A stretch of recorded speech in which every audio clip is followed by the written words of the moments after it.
Hello, wahai peminat Kamen. Kali ini saya nak bahas Kamen ketiga yang bertema belalang di era Lewa, iaitu Kamen Jetsu. Ya, Kamen Jetsu. Ya, ini menceritakan seorang lelaki yang selalu memimpi jadi ejen rahsia, yang sangat minat jadi ejen rahsia sampai dia beli semua barang-barang anime, manga, ya, video game dalam bentuk komik semua tu dalam ejen rahsia. Malah bilik dia penuh dengan gambar-gambar pelakon, gambar-gambar artis lama yang minat poster ni. Minat apa? Minat cerita ejen-ejen rahsia. Ya, banyak orang yang minat lah.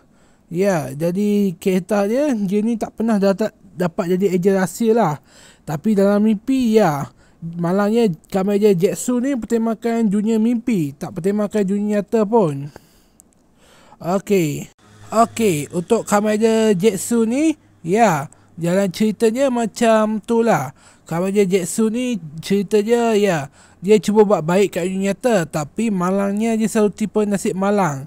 Jadi tak heran lah jumlah kebaikan di Jepun tak banyak. Ya, lebih banyak jumlah keburukan. Ya, walaupun orang kata kes warga asing lebih banyak kat sana. Nak buat macam mana? Banyak orang Indonesia, orang India tak nak balik semula ke negara mereka sebab korup yang kotor. Ya, bandingkan Indonesia lebih sama je kotor dengan India. Ya, sama je dengan Bangladesh. Ya, jumlah penduduk banyak tapi tak ada yang pembersih. Ya, sekolah banyak tapi tak banyak bilik jajah. Ya, je bilik store mereka gunakan sebagai bilik jajah. Ya, tak macam kat Malaysia, bilik jajah penuh dengan jadi bilik store. Ya, sebab kanak-kanak tak banyak pun. Okey, untuk anda yang minat Kamen Jetsu, ya, dia Kamen ketiga yang bertema belalang. Jadi, ya, dia ni tak gempak mana pun Kamen Jetsu ni. Aduh. Okey, Kamen Jetsu ni ramai yang berharap dia ni harimau, tapi malangnya dia belalang. Ramai berharap driver dia 4 segi tapi malangnya bulat.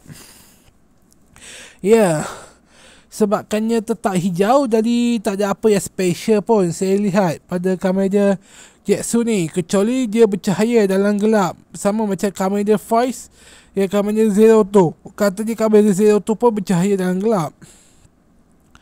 Okey, untuk tu jangan lupa tekan butang lonceng, butang subscribe untuk Kamen Zero. Kamen 01 ni 02 apa dah, Kamen 02 apa-apa je lah. Untuk siapa yang pernah tengok Kamen Zero atau Zero Go, ya, sila komen, sila tekan butang subscribe, butang lonceng. Bukan semua Kamen saya boleh bahas. Untuk Kamen ni nak ditayang kat negara Eropah dengan negara Afrika.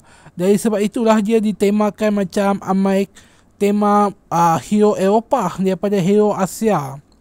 Kalau hero Asia ni lebih pelik, dia bertema dalam dunia mimpi pun, sebab, ya, dunia mimpi kan orang superhero lebih berangan-angan dalam mimpi daripada dunia nyata. Kalau anda nak jadi superhero, lebih baik dalam mimpi, jangan dari dunia nyata. Bukan best pun. Ya, dunia nyata ke Asia ke sama je, politik korup tetap ada. Bukan boleh jadi hero kat dunia nyata pun daripada mimpi. Okey, ya, jangan lupa tekan butang subscribe, butang lonceng. Yang sila share video ni kalau faham. Bye.